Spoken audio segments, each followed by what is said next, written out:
네, 반갑습니다. 와운의 파트너 신학수입니다. 이번 시간에는요, 시장의 유동성이 굉장히 중요하게 작용을 하는데요. 신유동성 장세다라는 그런 타이틀로 여러분들한테 설명을 드리도록 하겠습니다. 유동성. 네. 글로벌 시장에 풀린 돈이 굉장히 많습니다. 얼마만큼 풀렸는지 자 하나씩 확인을 해봅시다. 신유동성 장세. 일단 제일 중요한 것은 이자율. 금리가 인하된 여건이겠죠. 금리가 인하되면 실질적으로 시장에는 굉장히 많은 자금들이 풀리게 되는 그런 상황인데요. 2020년도 같은 경우에는요, 선거라는 아주 특수한 부분이 분명히 포함되어 있습니다. 그러다 보니까 선거에 표심을 얻기 위한 재정 정책적인 부분이 좀 더 크게 작용하지 않겠나라는 게 이번 시간에 아주 큰 포인트입니다. 그래서 풀려있는 자금 이외에 다시 추가적으로 나타날 수 있는 자금에 대한 지출, 이 부분이 시장에서는 커다란 유동성으로 작용할 가능성이 있고, 이 유동성은 실제 증시를 끌어올리는 발판이 될 수도 있지 않겠느냐라고 말씀을 드리는 거죠. 자, 미국의 대선. 역시 미국도 정부에 대한 지출이 있을 수밖에 없는 그런 상황일 겁니다. 매년 대선 때 풀린 자금 이런 것들 회수하기 위해서 골머리를 썩는 적도 있었던 그런 상황이었는데요. 결과적으로는 정부의 지출 이게 늘어날 거고요. 연준 같은 경우에는요, 실제 연준은 금리에 대한 부분이 이제 동결 쪽으로 기울어져 있는 그런 상황이거든요. 그렇지만 이 부분이 나타나고 있어요. 단기채에 대한 매입, 한국은행에서도 채권을 매입하겠다라고까지 얘기를 하고 있거든요. 그렇다면 연준도 단기채를 매입하는 부분에 한국은행, 한국 시장에서도 분명히 유동성에 관련되어 있는 부분은 나타날 수 있겠죠. 다음 장 한번 볼게요. 자, 이 신유동성 장세에 미국도 봤고 글로벌 시장에 대해서 유럽을 볼 수 있는 그런 상황이죠. 독일 같은 경우에는요, 진짜 재정 흑자가 6년째 지속된 나라입니다. 독일. 물론 이제 유럽이 안 좋다 좋다 이런 얘기가 많이 있었지만 유럽에 대한 맹주 독일은 흑자를 계속적으로 나타냈었던 그런 상황인데요. 독일이 안 좋다라고 얘기하는 부분이 여기에 있는 거죠. 바로 제조업 경기가 하락하고 있기 때문에 그렇죠. 그렇다면 독일 정부는 어떻게 할까요? 실질적으로 흑자에 대한 부분을 사용할 수 있게끔 만들어낼 수 있겠죠. 그래서 재정 지출에 대한 증가가 예상된다라고 점쳐볼 수 있는 그런 상황이에요. 자, 미국 대선, 그다음에 독일의 그 재정 지출에 대한 확대, 이런 부분들이 주가를 끌어올릴 수 있는 그런 여건이 만들어질 거고요. 바로 이웃 나라 중국. 한번 봐야 되겠죠. 중국도 성장률이 하락하고 있는 부분에 굉장히 머리 아파하고 있는 국가 중에 하나예요. 성장률이 6%에서 5%대역으로 뚝 떨어질 수 있는 이 상황이기 때문에, 예상되고 있는 상황이기 때문에 결과적으로는 금리를 내리든지 아니면은 정부 정책에 대한 부분에 의해서 돈을 풀든지 이 부분이 나타날 수 있겠죠. 그래서 1월달 15일 안에 사실 지준율을 또 손댄다, 재정 정책을 쓴다라고까지 이렇게 얘기가 나오는 그런 뉴스도 있지 않습니까? 결과적으로는 중국도 성장률 하락에 의해서 돈을 풀 수밖에 없는 그런 상황이고요.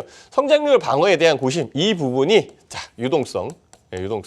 유동성의 확대로 나타날 가능성이 높다. 그래서 재정 지출의 증가, 이 부분이 예상된다. 그러면 글로벌 시장의 큰 축으로 생각될 수 있는 미국, 그다음에 유럽, 그다음에 중국까지 실질적으로는 돈을 풀 수 있는 그런 여건과 풀려있는 돈 때문에 유동성이 크게 만들어져 있는 상황을 우리는 유추해낼 수 있겠죠. 그래서 신유동성 장세에 대한 부분, 이 부분을 우리는 꼭 생각을 해야 된다라고 설명을 드리는 거죠. 자, 신유동성 장세, 이 부분에서 중요한 것은 주도업종입니다. 주도업종이 얼마만큼 유지될 수 있겠느냐, 그 가능성에 대한 부분을 우리는 설명을 해야 되는 거고, 지난 시간에 IT, 반도체에 대한 부분을 굉장히 많이 언급을 했었는데요. 이 부분에 한국 시장이 포함되어 있는 그런 상황이고, IT, 반도체 같은 경우에 얼마만큼 주도업종으로 유지할 가능성이 있느냐, 이 부분을 점쳐봐야 되는 그런 상황이죠. 그렇지만 그래서 제가 JP모건, 골드만삭스까지 끌어들이면서 그쪽에서 반도체와 반도체와 IT에 대한 그리고 한국의 성장률에 대한 인상, 상승시키는 그런 여건들을 제가 자세하게 설명을 드렸던 거죠. 이 부분에서 반도체에서도 특히 중요한 것, 소프트웨어에서 하드웨어로 넘어가고 있는 것, 글로벌 시장 자체가 이렇게 움직이고 있거든요. 즉 하드웨어 쪽으로 넘어가는 부분에 애플사에 대한 영향력도 굉장히 큽니다. 즉 애플사의 스마트폰 이쪽의 생산량과 발주량 이런 것들이 점차 늘어나고 있다라고 보고서가 나오고 있는 상황이거든요. 그렇다면 실질적으로 소프트웨어보다는 하드웨어에 대한 비상, 이 하드웨어에 의해서 만들어지는 매출의 상승 이런 것들이 아마도 업종에 의해서 업종에서도 주도적으로 만들어지는 것, 즉 유지가 될 것이다. 그러니까 우리가 알고 있는 종목, 즉 2020년에는 투자할 수 있는 부분이 오히려 쉽게 느껴진다라고 설명을 드릴 수 있겠죠. 자, 그러면 하드웨어 그리고 IT, 반도체 이 부분에 한국 시장에서는 삼성전자를 빼놓을 수 없는 그런 상황이죠. 그래서 떠져보니까 삼성전자는 매출 10% 이상 상승할 것이다. 그래서 JP모건에서는 1분기 어닝 서프라이즈다라고까지 예견할 수 있다라고 말을 했던 것입니다. 일단은 삼성전자 투자에 대한 부분이 훨씬 더 좋죠. 그래서 삼성전자가 IT 부품의 성장률 이쪽을 견인할 가능성이 굉장히 높고 이 부분이 반도체, 그다음에 소재로 연결되고 소재에서 디스플레이로 연결되고 디스플레이에서 장비로 진행되는 이 선순환의 고리가 만들어질 가능성이 있고요. 그리고 제가 말씀드렸죠. 소부장, 즉 소재, 부품, 장비 이쪽의 업종들 우리가 꾸준하게 추적을 해서 수익을 낼 수 있게끔 만들어 가야 된다라고 언급을 해드리겠습니다. 자, 신유동성 장세에서 한국 시장에는 고질병이 분명히 있는 그런 상황인데요. 이 부분을 어떻게 해결할까? 이게 굉장히 중요합니다. 자, 한국 시장의 고질병은요, PER은 높아요. 즉 성장률에 관련돼서 성장에 대한 퍼센테이지는 굉장히 높게 주고 있는 그런 상황인데요. PBR, 실제 기업에 대한 가치적인 측면에서는 이게 낮게 형성되어 있는 상황이거든요. 그래서 이 부분을 선진국 시장처럼 바꿨으면 좋겠다. 바꾸는 그런 여건이 뭐에 의해서 만들어질까라는 것도 우리 생각을 해봐야 되는데요. 어쨌든 이 부분을 반전시킬 수 있는 부분은 자본, 즉 투자 자산에 대한, 즉 자본에 대한 효율성 이 부분을 높여야 되는 그런 상황인데 낮게 형성됐기 때문에 그렇거든요. 그래서 이 해소 방법을 찾는 게 굉장히 중요하겠죠. 그래서 제가 말씀을 드리는 건데 이 부분입니다. 금리가 상승할 때에 투자 효율성이 높아집니다라고 말씀을 드릴 수 있어요.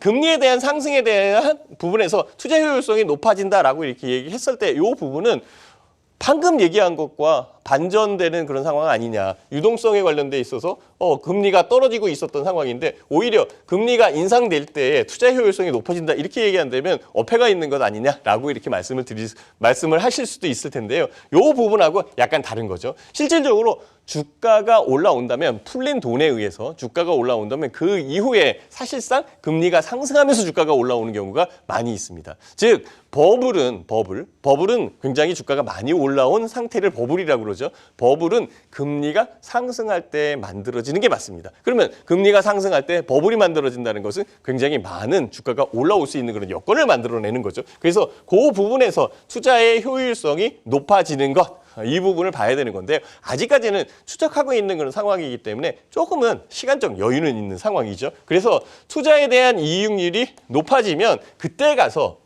PER은 하락하고 PBR이 상승하는 이 선진국 시장의 그 기업들, 선진 시장의 기업들하고 같은 위치에 동등하게 쓸 수 있는 그런 상황이 만들어지겠죠. 아직까지는 PER, 성장에 대한 계수를 한국 시장은 더 크게 쳐주고 있는 그런 상황이기 때문에 그렇다라고 말씀을 드릴 수 있지만은요, 이렇게 2020년도에는 바뀌지 않겠느냐라고 생각이 듭니다.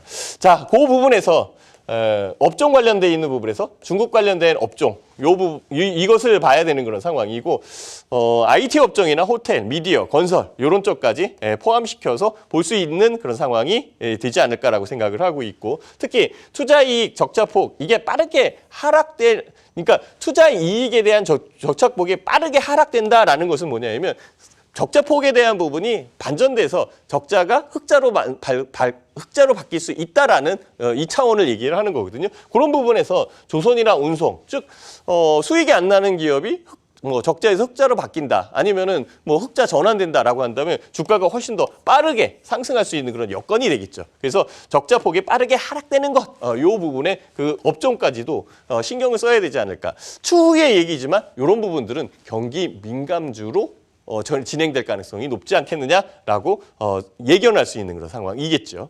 자, 2020년도 지속적으로 말씀드리지만은 실질적으로 15%에 대한 지수 견인을 얘기를 하고 있는 상황이고 여기에 기대 EPS 같은 경우에는 2019년도에 38%, 2020년도에는 27% 이렇게 상승할 수 있는 그 부분이 만들어지고 있는 그런 상황인데요. 어쨌든 뭐 기대 EPS에 대한 부분이 상승을 하고 추가적으로 올라온다라는 그 차원에서는 글로벌 1위의 EPS 증가율을 기대할 수 있다. 그렇다면은 유동성 장세에 의해서 글로벌 EPS의 그 상승률 1위의 국가 어디냐? 한국이다. 한국이라면 실질적으로 유동성이 많이 몰릴 수 있고 몰리는 그런 부분에서 주가가 상승할 수 있는 상황이 만들어질 수도 있겠죠. 그래서 저는 한국 시장 같은 경우에는 기저효과가 충분하게 가능성, 즉 기저효과에 있다라고 생각을 하는 거고 IT 업종에서는 하드웨어 쪽으로 변화되고 있는 상황이니까 투자하기가 어렵다, 힘들다라고 한다면 그냥 삼성전자 아니면 SK하이닉스를 직접 투자해도 크게 문제가 되지는 않을 것 같습니다. 다만 수익을 더 늘리기 위해서는 삼성전자나 SK하이닉스보다는 그 이후에 서포트를 할 수 있는 소재, 부품, 장비 이쪽에 종목들로 투자하는 것도 괜찮지 않겠느냐라고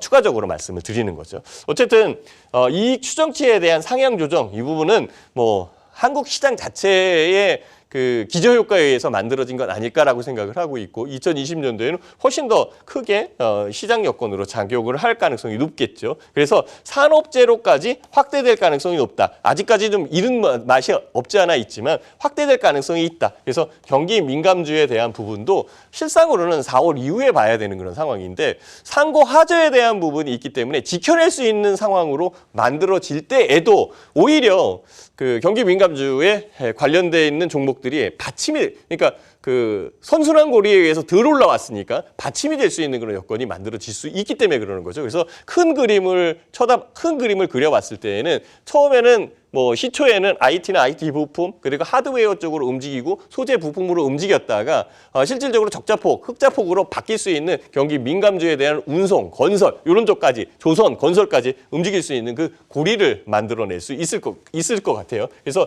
신유동성 장세의 흐름 이 자체를 우리는 맥락으로 잡아야 되는 그런 상황일 거예요. 어쨌든 뭐 신유동성 장세에서 제일 중요한 것은 우리가 2,500포인트 직접적으로 갈 수 있겠느냐. 그래서 상승된 부분에서 경제연구소나 아니면 증권사들이 낸 증권사의 뷰들, 하우스 뷰들이 적정 부분 신뢰도 있게 맞겠느냐라는 것을 추정을 해야 되는 그런 상황이겠죠. 저는 이 부분에서 굉장히 신뢰감 있게 볼 수 있지 않겠느냐라고 재차 언급을 할 수 있는 상황일 거고요.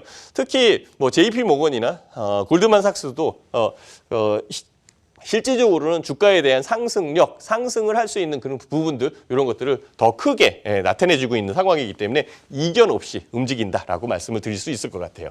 자, 상고 하저. 어쨌든 예상되는 부분에서 우리는 총선에 대한 부분에 영향력도 생각을 해야 되는 거고 그 이후에 미국 대선에 대한 부분도 생각을 해야 됩니다. 즉 무엇을 얘기하냐면 실질적으로 선거 이후에 상승할 수 있는 부분 그리고 선거 이후에 나타날 수 있는 경제 상황들 이런 것들을 우리는 추적을 해내야 되는 그런 상황이죠.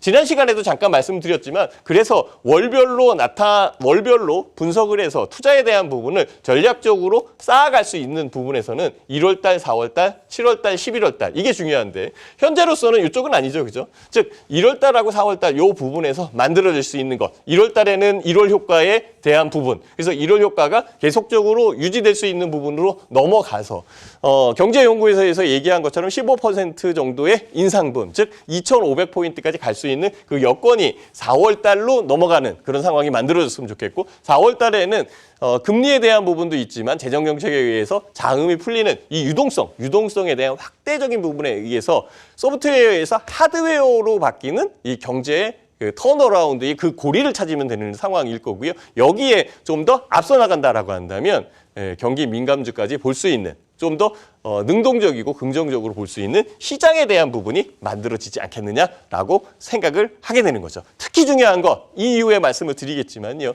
선거에 관련된 부분은 좀 더 살펴드리도록 하겠습니다. 선거는 주식시장에 영향을 주는 요소로서 강한 이슈와 이벤트를 주어주는 것이 맞습니다.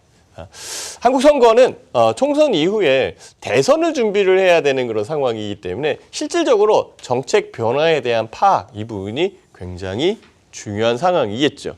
선거에 대한 부분도 중요하지만 대선이라는 이 부분, 대선을 앞두고 있는 그런 상황이기 때문에 표심에 대한 그러니까 표심에 대한 방향성 이런 것들을 뭐 정치인들 같은 경우는 굉장히 첨예하게 생각을 하게 될 겁니다. 그래서 선거에 대한 스토리를 파악을 해야 되고 선거에 대한 부분에서 어떻게 진행돼 왔는지 이 부분의 과거적인 부분을 판단을 해 본다면 향후에 있을 4월 달에 있을 4월 15일인데요. 4월 달에 있을 선거의 전략적인 부분 이 전략적인 부분이 만들어진다라고 말씀을 드릴 수 있겠죠. 이것이 상반기에 상고 쪽으로 만들어지는 초로의 또 모멘텀이 될 수 있는 그런 상황이 될 수 있습니다. 자, 한번 볼까요? 한국 선거. 이전 선거입니다. 2004년도 4월 15일 날 있었던 때에 주가의 그래프인데요. 주가의 차트에 대해서 뭐 2004년도 같은 경우에는 이게 1월 달인데 1월 효과 있었네요. 그죠? 1월 효과. 효과가 있었던 상황이고 계속적으로 올라왔었던 상황이고 4월 15일이니까 이 정도가 아마 4월 15일이 될 건데요. 올라왔습니다. 그죠? 결과적으로는 그 선거 전까지 주가가 상승을 했고 그 이후에 5월 달에 주가가 급락을 하는 경우가 많이 있었죠. 2004년도에는 그러니까 선거 전에는 올라왔고 선거 이후에는 급격하게 내린 부분이 있었구나라고 우리는 볼 수 있겠죠. 자, 다음 선거 4년 뒤면은 2008년도가 될 겁니다. 자, 2008년도에 4월 9일 날 선거를 했었는데요. 전에 상승을 했고 후에도 상승을 했습니다. 한번 볼까요? 여기에서도 3월달, 4월달 올라오면서 지금 4월 9일이니까 4월 9일이면 이 정도 될 겁니다. 그렇죠? 선거일이 한 이 정도 될 텐데 선거 전에 상승을 했고 선거 이후에도 주가가 올라오는 경우가 있습니다. 좋은 경우죠. 올해도 이랬으면 좋겠어요. 선거 전에도 꾸준하게 올라왔고 그다음에 그 이후에도 올라오면 금상첨화가 되지 않을까라는 그런 생각도 해보는데요. 2008년도 이후에 많이 내렸습니다. 왜냐하면 2008년도에는 금융위기라는 부분이 있었는데요. 어쨌든 그 전이었었으니까 그 부분에서는 전후로 상승을 했다. 선거 전에는 상승을 하는구나. 후에는 오를 수도 있네. 라고 이렇게 말씀을 드릴 수 있겠죠. 다음에 2012년도에 차트를 한번 볼게요. 2012년도에는요. 4월 11일 날 선거를 치렀는데요. 4월 11일이면은 이 정도가 될 겁니다. 자, 전에 상승을 했고 후에는 하락을 했습니다. 그죠? 전에는 여기서도 1월 효과가 굉장히 크게 났네요. 1월 효과. 그리고 전체적으로 주가가 올라온 상황이고요. 선거가 끝난 이후에 주가가 급락을 하는 경우가 나타났습니다. 이때 당하면 굉장히 아프겠죠. 그래서 결과적으로는 전에 상승했고 후에는 하락. 2012년도에 선거 국면에서는 이렇게 진행됐구나라고 제가 설명을 드릴 수 있고요. 다음에 4년 뒤에 2016년도 선거에 대한 부분을 보면 2016년도에는 4월 13일이면 이 정도 되겠네요. 그죠? 그래서 전체적으로 선거가 진행되는 3월 달, 4월 달에는 상승을 했고 그 이후에는 급락은 아니지만 주가가 하락하는 그런 모습이 있었습니다. 그렇죠? 그래서 전에는 상승을 했고 후에는 하락하는 그런 모습이 2016년도에도 나타냈는데요. 그 다음에 봤을 때 꼭 올해의 선거, 2020년도의 선거 4월 15일인데 주가에 대한 동향을 예측을 해보자. 이 부분이 굉장히 중요한 그런 상황이죠. 말씀을 드렸듯이 일단은 4월 달을 기준으로 해서 선거 전에는 주가가 상승하는 경우가 거의 전반적인 상황이었었죠. 후에는 주가가 하락하는 경우도 있었고 횡보하는 경우도 있었고 다시 더 추가적으로 상승하는 이 변화에 대한 부분이 있지만은 결국은 4월 달 이 시장까지는 상승을 하는 그런 여건이 만들어져 있었던 그런 상황이겠죠. 그래서 제가 지난 시간에도 계속적으로 언급을 했었던 부분의 그 맥락을 찾아보면은 일관적이다라고 이렇게 말씀을 드릴 수 있는 그런 상황이죠. 그래서 2,500포인트에 대한 그 예측 시나리오 이 부분을 얘기를 했고, 두 번째는 1월 효과에 대한 부분을 얘기를 했었던 그런 상황이고, 1월 효과에서 진행되는 그런 상황에 상고 하저, 즉 상반기에 상승할 수 있는 부분에 그 선거가 끼어 있는 그런 상황이고, 선거 전에는 상승을 했었던 부분, 즉 상고에 대한 부분은 그래도 어느 정도 근거가 있고 충분하게 이해가 된다라고까지 얘기를 할 수 있겠죠. 그러면 현재의 2020년도 투자를 준비하는 부분에서는 좀 더 능동적이고 투자할 수 있는 그런 여건에 좀 더 적극적으로 투자할 수 있는 그런 상황이 만들어지겠죠. 여기에 뭐라고 말씀드렸어요? 하드웨어, 그렇죠? 그리고 반도체, 반도체에서 하드웨어, 하드웨어에서 경기 민감주로 연결되는 그 고리, 여기에 5G도 있는 그런 상황이니까 이런 부분들을 찾는다면 아주 투자에 대한 좋은 맥락을 찾을 수 있지 않겠느냐라고 이렇게 생각이 듭니다. 근데요, 미국 선거가 11월 달에 있네요. 미국 선거에 대한 부분도 충분하게 우리는 봐야 되는 그런 상황이죠. 어쨌든 미국 선거에 대한 부분도 있지만 이 선거 자체적으로는 11월 달에 있는 그런 상황이니까 큰 부분은 아니겠지만은 결과적으로는 한국 시장의 움직임 이 부분을 봐야 되는 그런 상황이지요. 그래서 제가 지난번에도 한번 설명을 드렸지만은요. 1월 달, 4월 달, 7월 달, 8월 달 이때가 코스닥 시장에서는 1월 달이 제일 상승력이 큰 그런 상황이고 이 상황이 제일 유리하다. 이렇게 말씀을 드렸죠. 그래서 1월 달, 그다음에 4월 달, 선거가 있는 4월 달. 그러니까 주가가 이렇게 상승을 할 수 있는 그런 여건. 이후에는 약간 좀 내릴 수 있는 그런 부분도 있겠지만, 그리고 7월 달. 그리고 그 마지막 분기에서는 11월 달 이렇게 투자에 대한 맥락을 짜가야 되는 상황이고, 지금은 상반기에 대한 부분을 보니까 반을 나눠서 1월 달하고 4월 달, 즉 1월에서 4월까지 연결되는 그 고리만 그 잘 연결을 해 놓고 이 안에 우리가 좋은 업종들 이쪽을 투자를 하면은 딱 맞지 않겠느냐라고 생각을 해 봅니다. 자, 여기에 미국 선거 사실상 뭐 트럼프와 워런 후보에 대한 각축전이다라고까지 얘기를 할 수 있는 그런 상황이고, 공화당과 민주당의 뭐 미국 같은 경우 양당 체제니까 요 부분인데요. 실질적으로 그 트럼프의 그 공화당과 워런 후보의 민주당은 정책적인 부분이 다르죠. 그래서 그 친기업 성향을 갖고 있는 공화당과 분배 정책을 위주로 하는 민주당 요 부분에서 주가에 대한, 그러니까 현재 주식시장에 대한 방향성 이런 것들을 월가의 그 애널리스트들도 많이 파악을 하는데요. 뭐 결과적으로는 뭐 트럼프가 당선되는 게 훨씬 더 유리하지 않겠느냐라고까지 이렇게 얘기를 많이 하더라고요. 오히려 워런 후보가 당선될 때에는 여태까지 트럼프 대통령이 끌고 왔었던 경제 정책에 대한 부분을 약간 흔들 수 있는 그런 상황이기 때문에 주가가 떨어질 수 있다라고까지 얘기를 하니, 요 부분은 아직까지는 그 예측에 관련돼 있는 부분이니까 더 봐야 되겠지만 일리는 있겠지만 확인을 해야 될 그런 필요성은 있지 않겠느냐라고 생각이 듭니다. 자, 우리는 이 부분도 생각을 해봤으면 좋겠습니다. 트럼프에 대한 당선 초기 그때 어땠죠? 예전에 저는 그 생각을 많이 했어요. 트럼프가 당선이 되면 실질적으로 주가는 굉장히 빠진다. 트럼프는 당선 안 될 거야. 막 이렇게 생각을 했었는데 실질적으로는 트럼프 대통령이 딱 당선이 됐었던 그런 상황이었죠. 그렇지만은 지금은 어떻습니까? 미국 시장은 진짜 최고점을 찍고 있는 그런 상황이고, 앞서 설명을 드렸지만 지난번 시간에 설명을 드렸지만 결과적으로는 미국 시장은 아직까지는 버블이 아니다. 추가적으로 더 상승할 수 있다.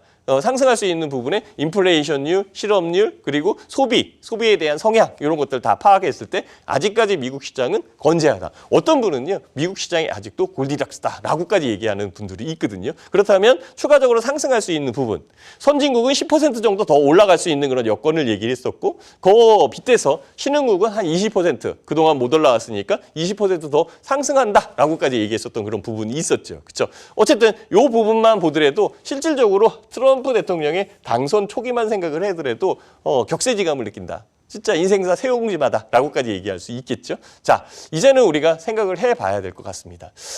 트럼프 대통령이 당선이 됐을 때 굉장히 불안해했었던 것들이 오히려 미국 시장에 미국 주가를 크게 올리는 그런 여건이 만들어졌죠. 물론 한국 시장이 뒤따르지 못해서 약간 좀 아쉬운 부분이 있죠. 이 부분은 미국과 중국의 무역 분쟁에 의해서 만들어진 거니 이런 부분들이 해소가 될 거고, 지금은 미국 대선을 또 미국 대선을 봐야 되는 그런 입장에서 다시금 흔들릴 수 있는 부분이 있지만 기존 체계에 대한 부분은 흔들리지 않을 것이다라고 예측해낼 수 있습니다. 여기에 좀 더 긍정적이고 유리한 부분은 한국 시장이죠. 한국 시장이 기저효과 그리고 반도체에 대한 업사이클, 즉 2년 주기의 업사이클의 상승 사이클 초입에 들어가는 그런 상황이기 때문에 올해 주가 잘만 준비한다면 뭐 업종이나 종목에 관련돼 있는 부분도 있겠지만 충분하게 원하는 만큼의 수익이 나지 않을까라고 생각을 해 봅니다.